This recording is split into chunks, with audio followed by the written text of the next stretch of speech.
El abanico de la princesa. En el corazón de un antiguo imperio japonés, donde los cerezos florecían como pinceladas rosadas en los jardines imperiales y el silencio era tan valioso como la palabra, vivía una joven princesa de alma serena y mirada profunda. Su vida transcurría entre rituales delicados y protocolos heredados de generaciones, pero su espíritu anhelaba algo más que solemnidad, deseaba verdad, autenticidad, un vínculo que no estuviera tejido solo por conveniencia o sangre real. En ese contexto, se anunció su compromiso con un joven noble. Apenas se conocían, y sus encuentros eran breves, escoltados por miradas vigilantes y silencios rituales. En uno de esos encuentros ceremoniales, cuando el sol acariciaba los tejados del palacio con su luz dorada, la princesa hizo algo inesperado. Rompió levemente el protocolo y, con manos temblorosas pero decididas, le ofreció un abanico de marfil que ella misma había tallado en secreto. No era un abanico cualquiera. Cada curva estaba grabada con símbolos que contaban historias de su niñez, de sus sueños y temores. Lo había pulido con cuidado, como quien pule un sentimiento antes de entregarlo. Al dárselo, no dijo palabra, pero su gesto hablaba con la profundidad de un poema: confío en ti. El joven noble lo recibió con la solemnidad que el momento exigía, inclinando la cabeza en señal de respeto. En sus ojos brillaba el asombro, quizás también una pizca de amor naciente. Pero los días pasaron, y en una mañana lluviosa, entre sus desplazamientos por la corte, el abanico cayó de su escritorio y se quebró. Aterrado ante la idea de decepcionarla, ordenó a un artesano que fabricara una réplica exacta. El resultado era impecable, a los ojos de cualquiera, excepto a los de quien lo había creado con el alma. Cuando volvió a ver a la princesa, ella tomó el abanico entre sus dedos finos. No dijo nada. Sonrió, pero su sonrisa tenía una grieta, como el marfil oculto. Con el correr de los días, sus encuentros fueron perdiendo la música sutil que antes los envolvía. La conversación se volvió medida, la mirada evitaba profundidades. Finalmente, una tarde, la princesa habló mientras contemplaban un jardín cubierto de hojas secas. Sabía que el abanico se había roto, dijo, sin dureza ni rencor. Lo tallé yo misma. Cada línea llevaba mi pulso. No me entristece la grieta del objeto, sino la grieta del silencio. No fue el accidente lo que nos distanció, sino el intento de esconderlo. El joven, abrumado por el peso de su decisión, se arrodilló con los ojos empañados. Pidió perdón. Ella lo perdonó, pero en su mirada ya no vivía el mismo brillo. Habían cruzado un umbral del que no se podía regresar. La verdad puede parecer frágil como un abanico de marfil, pero en realidad es lo único lo suficientemente fuerte como para sostener una relación auténtica. Ocultar un error con la intención de proteger al otro es, a menudo, un acto de miedo disfrazado de amor. Y el miedo, aunque silencioso, resquebraja los cimientos más nobles. En un mundo donde las apariencias muchas veces dominan los vínculos, este cuento nos recuerda que no hay gesto más valiente que mostrarse vulnerable. Que un error reconocido a tiempo puede unir más que 1000 palabras floridas. Porque el amor real no florece en la perfección, sino en la imperfección aceptada, en el gesto honesto, en el coraje de decir, fallé, pero estoy aquí. Como la princesa, todos sabemos cuando algo auténtico ha sido sustituido por una réplica. Y como el joven, todos enfrentamos el dilema de esconder o revelar. Solo el camino de la transparencia, por difícil que parezca, conduce a ese jardín secreto donde habita la confianza verdadera. El árbol que no quiso doblarse. En el corazón de un valle verde y fértil, donde los días eran largos y el viento solía jugar con las hojas como un niño inquieto, crecía un árbol majestuoso. Su tronco era grueso como un abrazo de gigante, su copa se alzaba hacia el cielo como una oración de orgullo, y su sombra abrigaba la tierra como un manto de poder. Era el más alto, el más viejo, el más admirado. A su alrededor crecían cañas de bambú. Delgadas, flexibles, apenas susurraban cuando el viento las acariciaba. No tenían el porte ni la solemnidad del árbol. Se mecían, se curvaban, danzaban con cada brisa, como si aceptaran con humildad su pequeñez. Mírenlas. Solía decir el árbol, con voz profunda como un tambor de guerra. Se doblan ante cualquier viento. No tienen firmeza. Yo, en cambio, soy fuerte. Soy el rey de este valle. Nadie me mueve. Las cañas no respondían. Nunca lo hacían. Solo seguían meciéndose, obedeciendo al viento como quien respeta a un viejo maestro. Pasaron estaciones. Las lluvias llegaron y se fueron. El sol doró los campos, luego los dejó dormidos bajo la escarcha. Pero un año, el cielo cambió. Una tormenta inusual se formó sobre el horizonte. Las nubes eran gruesas como montañas, y el viento que las precedía no jugaba, rugía como un animal herido. Esa noche, el valle fue azotado por un tifón. Las cañas de bambú se doblaban una y otra vez, hasta casi tocar la tierra con sus puntas.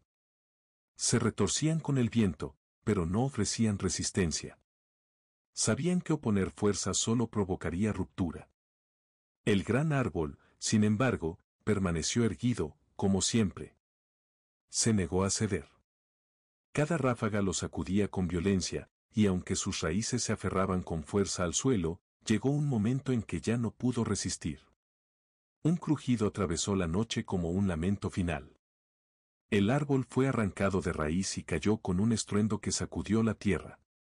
Cuando el sol volvió a asomarse al día siguiente, el valle estaba cubierto de hojas rotas, ramas esparcidas y el cuerpo inmenso del árbol tendido, vencido. Las cañas, aunque dobladas, seguían en pie. Habían sobrevivido, como siempre, por su flexibilidad. En nuestra cultura, muchas veces se celebra la rigidez como si fuera sinónimo de integridad. Nos enseñan que ceder es perder, que adaptarse es traicionarse, que ser fuerte es resistir sin descanso. Pero la naturaleza, que habla sin palabras, nos muestra otra verdad. El bambú no se quiebra porque entiende el arte de doblarse. No porque sea débil, sino porque es sabio. Porque reconoce la fuerza del viento y decide bailar con él en lugar de enfrentarlo. ¿Cuántas veces, en nuestra vida, hemos caído por no saber ceder? Por orgullo, por miedo, por la necesidad de tener la razón o de demostrar fortaleza. Pero lo verdaderamente fuerte no es lo que resiste siempre, sino lo que sobrevive, lo que aprende a moverse con la tormenta sin perder su esencia. Ser como el árbol puede parecer admirable, hasta que el viento cambia. Ser como el bambú puede parecer débil, hasta que descubrimos que es lo único que sigue en pie cuando todo ha pasado. Aprender a doblarse no es rendirse. Es elegir el momento de resistir y el momento de ceder. Es tener la sabiduría de no romperse. La humildad de reconocer que no siempre podemos controlar lo que viene, pero sí cómo lo enfrentamos. Y quizás ahí, en ese silencio que viene después de la tormenta, descubramos que la verdadera raíz de la fortaleza no está en la dureza, sino en la flexibilidad. El jardín del corazón. En los días antiguos, un emperador sabio pero inquieto gobernaba un vasto imperio. Su poder era respetado, sus ejércitos invencibles y sus riquezas inagotables. Sin embargo, dentro de su alma se escondía una insatisfacción sutil, una especie de vacío que ningún tributo ni victoria lograban colmar. Fue entonces cuando escuchó hablar de los jardines del sur, que eran considerados los más hermosos del mundo. Y sintió un impulso, tal vez, si encontraba el jardín más bello, encontraría también esa paz que tanto anhelaba. Ordenó que sus mensajeros viajaran a todos los rincones del reino. Los mejores jardineros le presentaron sus obras, paisajes simétricos de loto y jade, estanques con peces rojos que danzaban entre nenúfares, puentes curvos que acariciaban el agua como plumas, árboles podados con perfección matemática. Pero ninguno de esos jardines logró tocar su corazón. Hasta que, en un remoto rincón de las montañas, halló un monasterio sencillo con un pequeño jardín que, a primera vista, parecía común. No tenía fuentes ostentosas ni esculturas. El musgo crecía libre, las piedras estaban cubiertas de líquenes, y las flores no seguían un patrón, sino que brotaban donde la tierra las permitía. Intrigado, el emperador pidió ver al jardinero. Apareció un monje anciano de andar calmo y mirada serena. El emperador le preguntó cuál era el secreto de su jardín. El monje sonrió con humildad y le dijo, no hay secreto, Majestad. Solo cuido el jardín como cuido mi corazón, con paciencia, atención, respeto por cada proceso. No lo fuerzo a ser hermoso, dejo que se exprese. Lo riego cuando tiene sed, lo podo cuando se desequilibra, y lo observo todos los días, como si fuera la primera vez. El emperador se quedó en silencio. No había comprendido que toda su búsqueda exterior era un reflejo de un descuido interior. Ese pequeño jardín le enseñó que la belleza verdadera no nace de la perfección, sino del cuidado constante, de la conexión honesta con lo que somos. Todos llevamos dentro un jardín invisible. Puede estar seco, descuidado, o enredado por pensamientos que no nos pertenecen. Pero si dedicamos tiempo a cultivarlo, con compasión, paciencia y verdad, entonces florecerá. Y lo más hermoso es que esa belleza interior se refleja afuera, en nuestra mirada, nuestras palabras, nuestras acciones. El verdadero jardín es el del corazón. El monje que jamás respondía. En una cima envuelta por la niebla, donde los pinos centenarios crujían con el viento y el silencio parecía tener peso propio, vivía un monje solitario. No era conocido por sus palabras, ni por escribir libros, ni por ofrecer sermones. Su sabiduría no se compartía con discursos ni gestos teatrales, sino con la presencia misma de su existencia. Cada día despertaba al canto de los pájaros, recogía agua del manantial y cuidaba su huerto como si cada planta fuera un pequeño universo. Caminaba descalzo entre las piedras frías, saludaba a las flores con una leve inclinación de cabeza y dejaba que el sol templara su piel sin apuro. Su vida era tan simple como profunda. Y sin embargo, su silencio comenzó a inquietar a los del valle. Los aldeanos, acostumbrados al ruido, a las opiniones, a las palabras que buscan imponerse, no sabían cómo interpretar a aquel hombre que no opinaba sobre nada, que no discutía, que no corregía, que no buscaba atención. Para algunos, esa quietud se volvió una forma de desafío. Un grupo de ellos comenzó a ponerlo a prueba. Al principio con burlas sutiles, luego con gritos más crudos. Le arrojaban pequeñas piedras mientras él pasaba, fingían escupir a su paso, le dedicaban insultos que habrían hecho estallar de rabia a cualquiera. Pero él no respondía. Ni una mirada. Ni una palabra. Continuaba su marcha serena como si nada hubiese ocurrido, como si el mundo externo no lograra rozarlo. Un joven que solía observarlo con curiosidad no entendía cómo podía soportar tanto sin romperse. Una tarde se acercó mientras el monje recolectaba rábanos en su huerto. Maestro, ¿por qué no les responde? ¿No siente rabia? ¿No le duele? Preguntó, con una mezcla de admiración y desconcierto. El monje dejó el rábano sobre una piedra, lo limpió con un trapo húmedo y, con una sonrisa casi imperceptible, respondió. Dime, joven, si alguien te ofrece un regalo y tú no lo aceptas, ¿a quién pertenece ese regalo? El joven pensó unos segundos y contestó. A quien lo ofreció, supongo. Así ocurre con las ofensas, dijo el monje. Si no las acepto, no son mías. No pueden tocarme. El joven permaneció en silencio. Algo en esas palabras le removió el alma. Desde entonces, comenzó a entender que el silencio no siempre es vacío, a veces, es plenitud.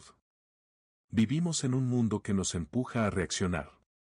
Nos enseñan que callar es ceder, que no defenderse es perder, que ser sereno es ser débil. Pero la verdadera fortaleza no se mide por la rapidez de una respuesta ni por la contundencia de una réplica, sino por la capacidad de no dejar que el veneno ajeno entre en nuestra sangre. El monje no necesitaba ganar discusiones ni demostrar su sabiduría. Él había comprendido algo esencial, que la paz interior no depende de lo que ocurre afuera, sino de cómo decidimos responder o no responder a ello. Aceptar una ofensa es como abrir la puerta al fuego. No aceptarla es como dejar que se extinga en el aire. En tiempos donde las palabras vuelan como flechas, aprender a no recibir lo que no nos pertenece es un acto de libertad profunda. Ser sereno no es ser pasivo, es ser soberano de uno mismo. Y en ese dominio silencioso, el alma encuentra su verdadera fuerza. La caja del vacío. Durante los tiempos convulsos de la era feudal japonesa, cuando los clanes luchaban por territorios y honor, un joven samurái se preparaba para su primera gran batalla. Su corazón latía con ansias de gloria, pero también con un temor que nunca confesaba. Sabía blandir la katana, sabía montar, sabía obedecer. Pero no conocía aún los verdaderos combates que la vida le tenía preparados. En la víspera de su partida, recibió un mensajero. Traía consigo un pequeño paquete de madera oscura, sellado con cera roja, junto a una nota firmada por su viejo maestro de infancia, aquel que le había enseñado los primeros principios del Busid. La nota decía: «Dentro está tu mayor enemigo. Ábrela solo cuando lo necesites de verdad». El joven, intrigado, sostuvo la caja con respeto. Era liviana, sin sonidos al moverla. Su mente se llenó de conjeturas. Quizás contenía veneno, para un suicidio honorable si caía en desgracia. O tal vez un amuleto de protección, algún objeto sagrado que lo salvaría en un momento límite. Decidió no abrirla, convencido de que su poder se revelaría cuando llegara el tiempo justo. La caja lo acompañó siempre. En cada campaña. En cada noche bajo la lluvia o el fuego. En cada victoria, la mantenía a su lado, como un escudo invisible. En cada derrota, la sostenía como un juramento pendiente. Pasaron los años. El joven se convirtió en leyenda. Su nombre imponía respeto. Pero también miedo. Había ganado batallas, tierras, renombre. Sin embargo, algo dentro de él se había ido endureciendo. Ya no escuchaba con humildad. Ya no perdonaba errores. Ya no confiaba. Su espada era rápida, pero su corazón era torpe. Una noche, ya entrado en la vejez, solo en una casa silenciosa, rodeado de recuerdos y cicatrices que ni la medicina ni el tiempo podían sanar, sintió un peso insoportable. No en los hombros, sino en el alma. Fue entonces cuando recordó la caja. La tomó entre sus manos temblorosas. Deshizo el sello de cera con delicadeza. El silencio se volvió denso. Al abrirla, descubrió que no había ni veneno ni talismán. Solo un espejo. Pequeño, redondo, de metal pulido. Lo miró, y por primera vez en décadas, no se vio como un guerrero. Vio a un hombre endurecido por la rabia, marcado por el orgullo, y cegado por su propia imagen de poder. Vio al joven que había sido, y al anciano en el que se había convertido. Y entendió.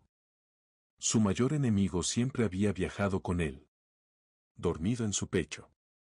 En su mirada. En sus decisiones. Era el mismo. Vivimos creyendo que la vida es una guerra contra lo externo. Contra quienes nos critican, nos limitan, nos traicionan. Y en esa lucha, nos armamos. Construimos máscaras, armaduras, rutinas que nos protejan del daño. Pero rara vez nos atrevemos a mirar con honestidad el campo de batalla más difícil, el que llevamos dentro. El maestro no le dio al samurái un arma. Le dio un espejo. Porque no hay enemigo más persistente que el ego, más sutil que el miedo, más silencioso que la soberbia. Lo que no vemos en nosotros nos gobierna sin darnos cuenta. Mirarnos de frente es un acto de valentía. Reconocer que no siempre tuvimos razón. Que hemos herido. Que hemos negado. Que hemos huido. Pero en esa mirada también está la semilla del cambio. La posibilidad de soltar la carga y caminar más livianos. La caja no estaba vacía. Estaba llena de verdad. Y esa verdad, aunque incomode, es el primer paso hacia la libertad. Porque abrir esa caja, la de nuestras sombras, no nos debilita. Nos humaniza. La carta nunca enviada. En una escuela retirada entre colinas cubiertas de bambú, donde los días se deslizaban con el ritmo paciente del incienso, vivía un maestro ya entrado en años. Su rostro estaba marcado por las huellas del tiempo, pero sus ojos aún conservaban el brillo del conocimiento sereno. Era amado por sus discípulos, no por imponer autoridad, sino por su escucha sabia y su ejemplo humilde. Entre todos los alumnos, uno en particular había despertado su aprecio, un joven brillante, dedicado, de espíritu curioso y mente aguda. Durante años, había caminado a su lado como una sombra atenta, absorbiendo enseñanzas con el fervor de quien tiene sed de verdad. El maestro veía en él una promesa, una chispa que, bien guiada, podría iluminar el mundo. Pero el tiempo, que madura los frutos, también puede inflar el ego. Con el reconocimiento de sus pares, el joven empezó a cambiar. Sus gestos se volvieron altivos. Empezó a cuestionar abiertamente al maestro, no con genuino deseo de aprender, sino con arrogancia disfrazada de razón.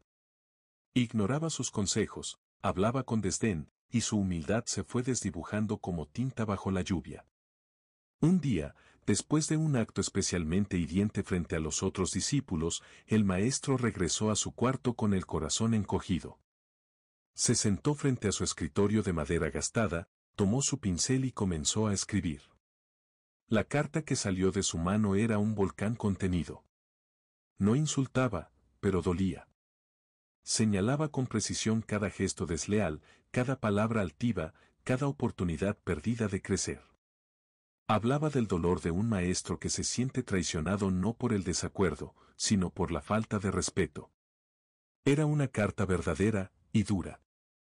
La firmó con temblor. La introdujo en un sobre. Pero no caminó hacia el joven. En cambio, abrió un cajón de su escritorio y la dejó allí, como quien guarda una espina que aún no puede soltar. Pasaron los días. El maestro continuó con su rutina. Regaba las plantas, meditaba al amanecer, corregía a otros discípulos. Pero en las noches, a solas, su mente volvía a la carta. Una semana después, la extrajo del cajón y la releyó. La emoción ya no era la misma. La herida seguía, pero la sangre había dejado de brotar. La rabia, esa fuerza que oscurece incluso las verdades, se había disuelto. En su lugar había comprensión. No justificación, pero sí compasión.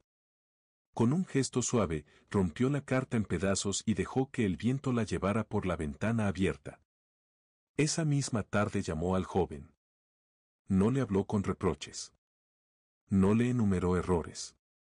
Le ofreció una conversación honesta, mirando a los ojos, sin castigos, sin gritos.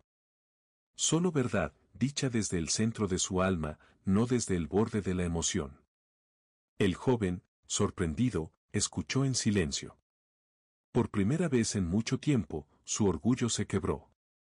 Y en esa grieta comenzó a entrar la luz. Las palabras son flechas. Una vez disparadas, no pueden volver atrás. Pueden dar en el blanco de la justicia, pero también en el corazón del otro. Muchas veces creemos que sincerarnos en el calor del momento es un acto de valentía, pero en realidad es un impulso disfrazado de verdad. El maestro no reprimió lo que sentía. Escribió. Canalizó su dolor en palabras. Pero supo algo que muchos olvidamos, que el tiempo decanta, filtra, limpia. Lo que hoy es fuego, mañana puede ser claridad. Y lo que hoy creemos urgente, tal vez solo necesita espacio para madurar. ¿Cuántas heridas hemos causado con un mensaje enviado sin pensar, con un grito dicho por impulso, con una carta sin pausa? ¿Cuántos vínculos rotos no por falta de amor, sino por exceso de reacción? A veces, escribir y no enviar es un acto de amor.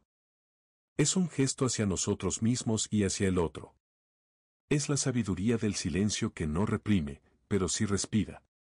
Porque no todo lo que sentimos debe ser dicho tal como nace. Algunas verdades necesitan reposar para convertirse en puentes, no en espadas. Saber cuándo hablar y cuándo esperar es también una forma de compasión.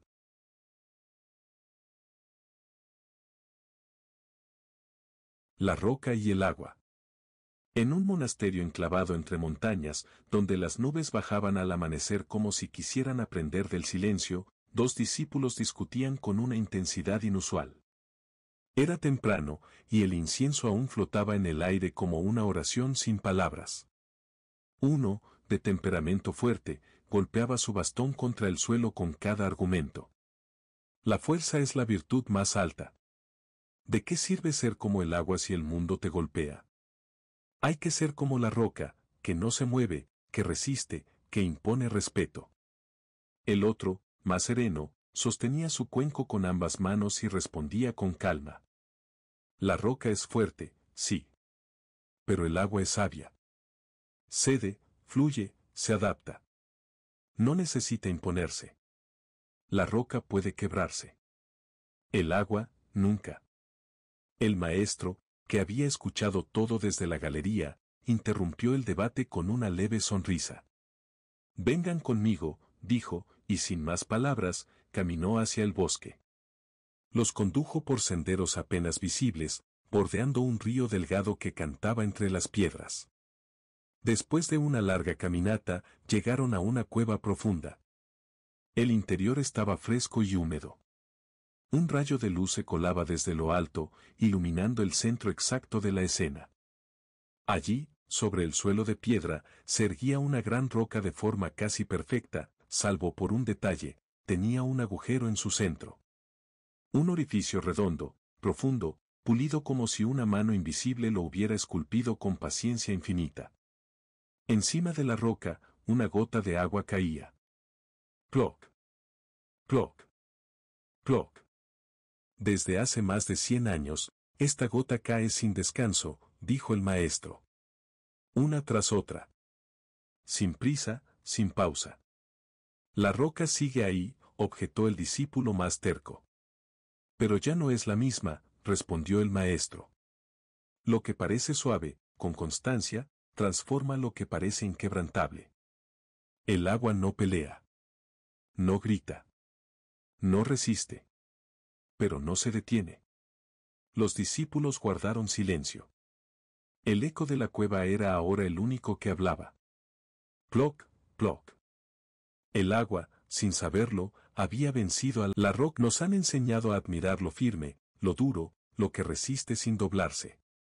A creer que fortaleza es sinónimo de rigidez, de imponerse sobre el otro, de no mostrar debilidad. Pero la naturaleza misma nos muestra otra sabiduría, la de la suavidad que no se rinde. La del agua que, sin violencia, transforma montañas. Ser como el agua no es huir. No es rendirse. Es elegir otro camino. Uno más paciente, más silencioso, más profundo. La vida golpea, sí. Y hay momentos en que sentimos que debemos volvernos piedra para no rompernos. Pero el peligro no está en romperse, está en endurecerse tanto que ya no podamos cambiar. La gota no pretende vencer. Solo sigue su curso. Y en su fluir constante, transforma todo lo que toca. Incluso lo más duro.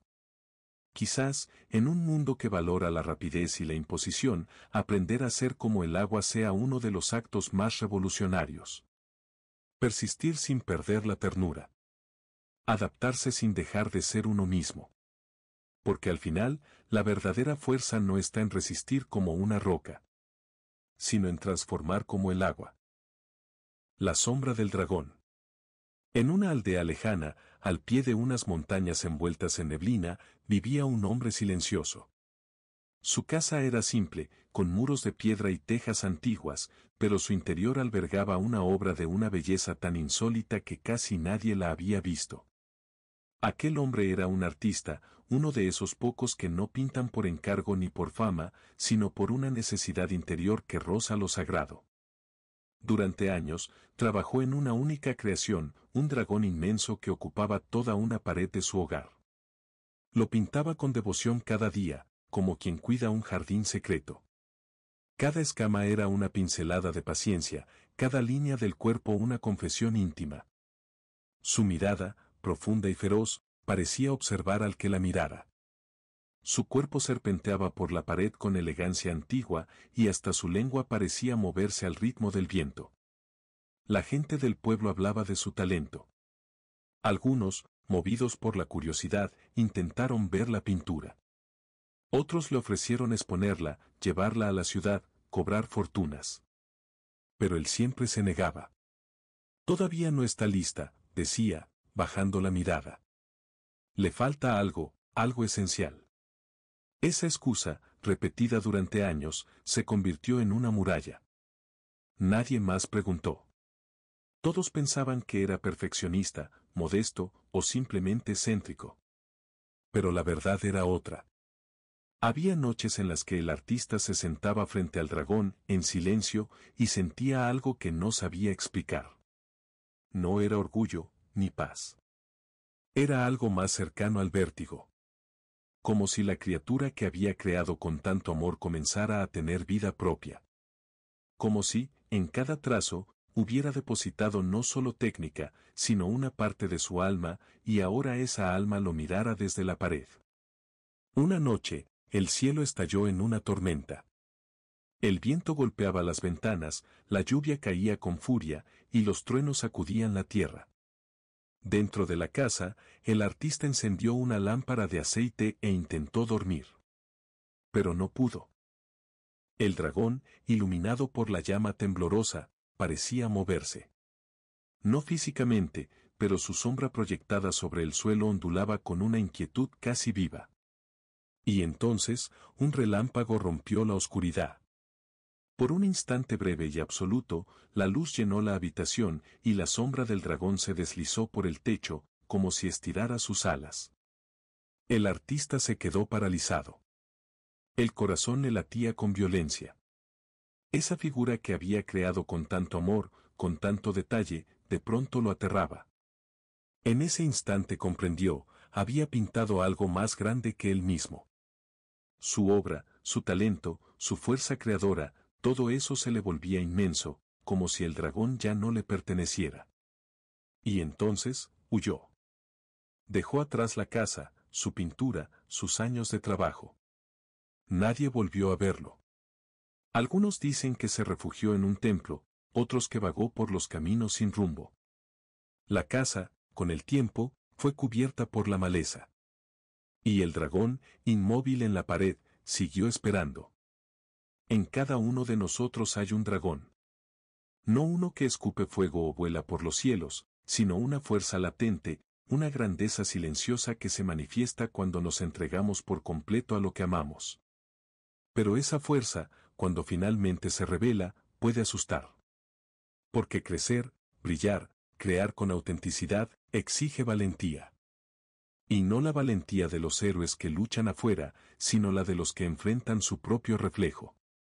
El artista no huyó del dragón, huyó de sí mismo. De su talento, de su potencia, de la posibilidad real de dejar una huella. Porque cuando algo que hemos creado comienza a superarnos, a vivir más allá de nosotros, sentimos que perdemos el control. Y entonces, aparecen las excusas, no estoy listo, aún no es el momento, me falta algo más. Palabras que enmascaran el miedo. Pero el mundo no necesita perfección. Necesita verdad. ¿Cuántas veces hemos saboteado nuestros propios logros? ¿Cuántas veces hemos escondido nuestras ideas, nuestras obras, nuestros deseos más profundos, por temor a que sean demasiado grandes? Como si no mereciéramos esa fuerza. La sombra del dragón era solo eso, una sombra. Un reflejo agrandado por la luz. Y sin embargo, bastó para hacerlo huir. Tal vez el mayor desafío no sea luchar contra lo que nos limita, sino aceptar lo que nos expande. Dejar que el dragón despierte. No para que nos consuma, sino para que nos recuerde de que somos capaces cuando dejamos de tener miedo de nuestra propia luz. Porque lo más aterrador no siempre es el fracaso, a veces, es el poder que ya tenemos, y que aún no nos animamos a liberar. La vasija agrietada. En una aldea enclavada entre montañas envueltas por la neblina, donde los caminos serpenteaban como dragones dormidos y las estaciones marcaban la vida con precisión casi poética, vivía una anciana de andar sereno y sonrisa tibia. Cada mañana, antes de que el sol terminara de trepar por los riscos, ella descendía hacia el río con un palo de madera colgado sobre sus hombros. A cada extremo colgaba una vasija de barro. Una de ellas era nueva, firme, sin manchas ni cicatrices. La otra, en cambio, mostraba una visible grieta en uno de sus costados. Con cada paso, mientras la anciana regresaba a su hogar, un hilo de agua se escurría silenciosamente por la abertura de la vasija herida. Así, una siempre llegaba llena, rebosante. La otra, a medio nivel, humedecida por la evidencia de su imperfección. Durante años, la rutina se repitió como un mantra: bajar al río, llenar ambas vasijas, caminar el sendero de vuelta entre cantos de pájaros y murmullos de bambú. La anciana nunca cambió su herramienta rota, ni se quejó, ni trató de sellar la grieta. Pero un día, al borde del sendero donde florecían crisantemos y lirios silvestres, la vasija agrietada, vencida por la tristeza, habló con voz temblorosa. «Perdóname, señora», dijo. «Soy defectuosa. Cada día pierdes agua por mi culpa. Me siento inútil, rota, menos que la otra vasija». La mujer detuvo su andar y la contempló como si escuchara a un niño que acaba de confesar un miedo antiguo. Luego sonrió, con esa dulzura que solo da la edad y la experiencia. «¿Has notado las flores que crecen solo de tu lado del camino?», preguntó con suavidad. La vasija, aún confundida, permaneció en silencio. La anciana continuó. «Yo sembré semillas a lo largo de ese borde. Sabía de tu grieta. Sabía que cada paso tuyo regaba la tierra. Y así, mientras tú creías estar fallando, en realidad estabas nutriendo vida. Me diste belleza todos los días sin saberlo. Tu defecto no fue una pérdida, fue un regalo». La vasija no respondió. Pero si hubiese podido llorar, lo habría hecho. Porque por primera vez entendía que su grieta no la hacía menos valiosa, sino profundamente necesaria. En un mundo que nos empuja a ocultar nuestras fallas, a mostrarnos enteros, pulidos, inquebrantables, olvidamos que son precisamente nuestras grietas las que nos hacen humanos. A menudo confundimos debilidad con inutilidad, cuando en realidad, es a través de nuestras imperfecciones que podemos generar belleza, empatía, conexión. La vasija agrietada no era menos útil, solo tenía una forma distinta y silenciosa de dar. Así también ocurre con nuestras heridas. Esas marcas que cargamos con vergüenza pueden ser, para otros, fuente de inspiración, consuelo o esperanza. A veces no se trata de llegar llenos al final del día, sino de haber dejado algo valioso en el camino. La vida no nos mide por la perfección de nuestra forma, sino por lo que somos capaces de nutrir, aun mientras creemos que estamos derramando lo poco que tenemos. Cada uno de nosotros tiene una grieta por donde se escapa algo, pero también por donde florece lo que sembramos sin saber. Las campanas del templo olvidado. El sol comenzaba a hundirse tras las montañas cuando un niño, curioso como solo los niños saben ser, se adentró en el bosque persiguiendo una mariposa de alas azules. Jugaba a atraparla, reía cada vez que se le escapaba entre los dedos, y corría más y más sin mirar atrás. La luz filtrada entre las ramas tejía sombras que danzaban a su alrededor, como si el bosque lo invitara a seguir explorando. Pero cuando la mariposa desapareció entre los helechos, el niño miró a su alrededor y comprendió, de pronto, que estaba solo. Ya no reconocía los árboles, ni los senderos, ni siquiera el canto de los pájaros. Todo le pareció ajeno, inmenso, y por primera vez en su corta vida sintió como el miedo le subía por el pecho como una marea oscura. Llamó a su madre, una y otra vez. Corrió en círculos, lloró, tropezó con raíces, se raspó las rodillas. Cada sonido del bosque, el crujir de una rama, el aleteo de un cuervo, el silbido del viento, le parecía una amenaza. Finalmente, exhausto, se dejó caer bajo un árbol retorcido, y entre sollozos y suspiros, cerró los ojos. En ese silencio cargado de angustia, escuchó algo. Era un sonido lejano, casi imposible, el tintinear suave y armónico de unas campanas. No era un sonido fuerte, ni urgente. Era sutil, como si viniera de un sueño o de un recuerdo muy antiguo. Se puso de pie, tambaleando, y comenzó a caminar hacia ese eco, guiado más por el instinto que por la razón. El bosque, que antes parecía amenazante, se volvió quieto. Las ramas dejaron de crujir, los animales guardaron silencio, y lo único que existía era ese sonido.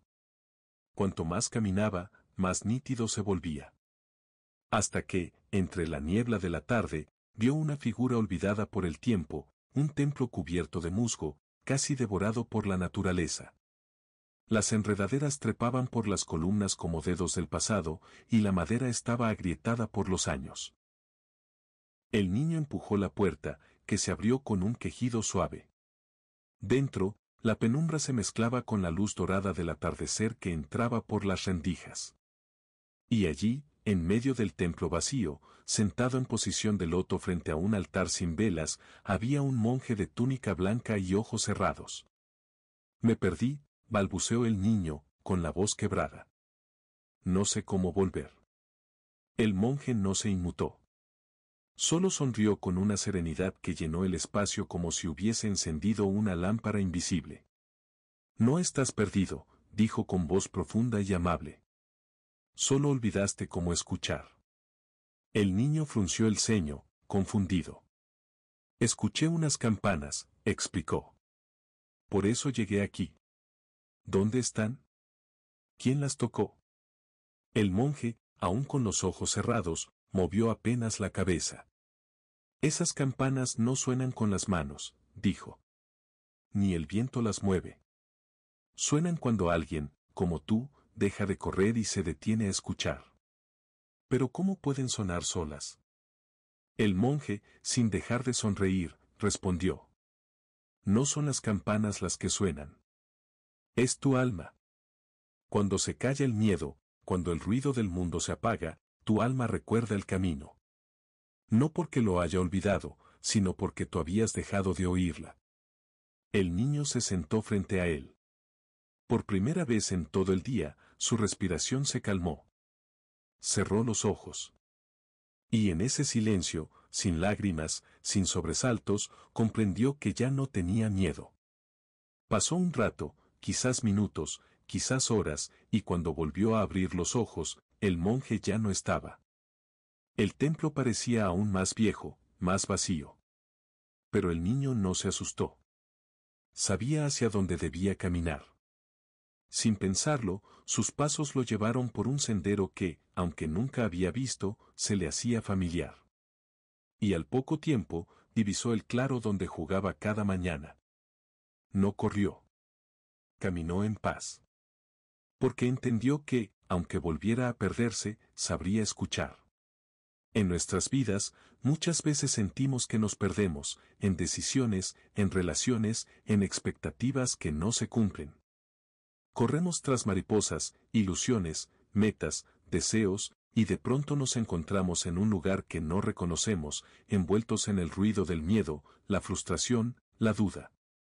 Buscamos señales externas, voces que nos digan qué hacer, caminos trazados, respuestas claras. Pero hay momentos en los que todo eso se silencia.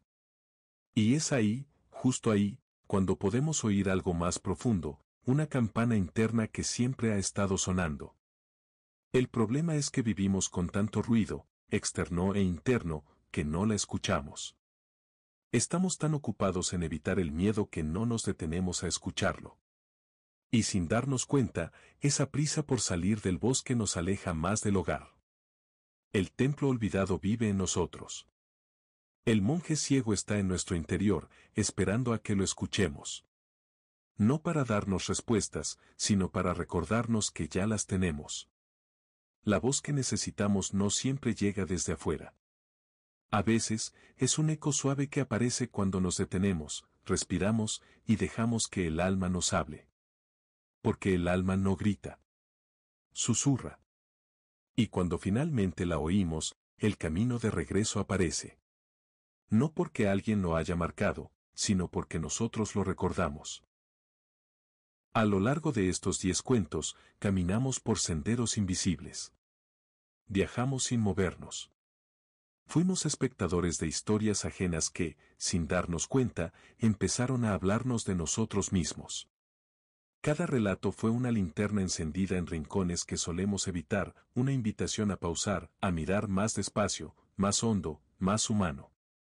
Desde el jardín que brota en el corazón hasta la sombra que asusta al creador, desde el silencio de un monje hasta la vasija agrietada, cada cuento susurró algo distinto. Algunos quizás te tocaron de inmediato. Otros, tal vez, quedaron resonando en un rincón del alma, como una melodía que no sabes cuándo vas a volver a escuchar, pero sabes que sigue ahí. Estas historias no tienen moralejas cerradas. No vienen a darte respuestas empaquetadas ni fórmulas mágicas. Al contrario, abren preguntas. Preguntas que a veces duelen. Otras veces iluminan. Preguntas que se quedan. Y eso es lo que las hace valiosas.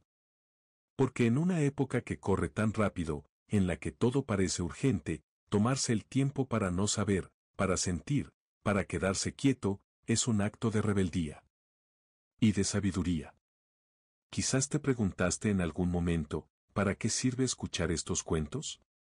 Y la verdad es que la respuesta no está en el video. Está en vos. En lo que despertó. En lo que te hizo recordar. En lo que tal vez todavía no entendés, pero sentís que tiene sentido. Porque eso es lo que hacen las buenas historias, no se entienden de inmediato. Se viven. Te habitan en silencio, y un día, cuando menos lo esperás, vuelven con una claridad nueva, como si siempre hubieran estado ahí, esperándote. En un mundo saturado de ruido, donde cada segundo compite por tu atención, elegir parar para escuchar algo lento, suave, esencial, es casi un acto sagrado. Y que hayas llegado hasta acá, que hayas elegido quedarte, escuchar, sentir, dice mucho de vos.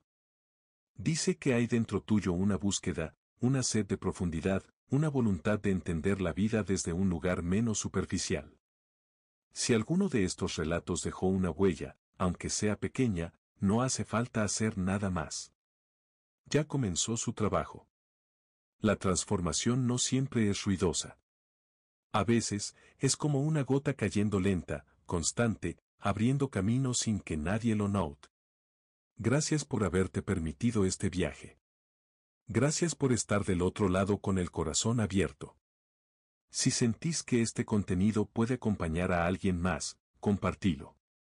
Si algo se encendió en vos, déjalo en un comentario, a veces, otro puede encontrar una chispa en tus palabras. Y si querés seguir explorando este tipo de caminos, suscríbete.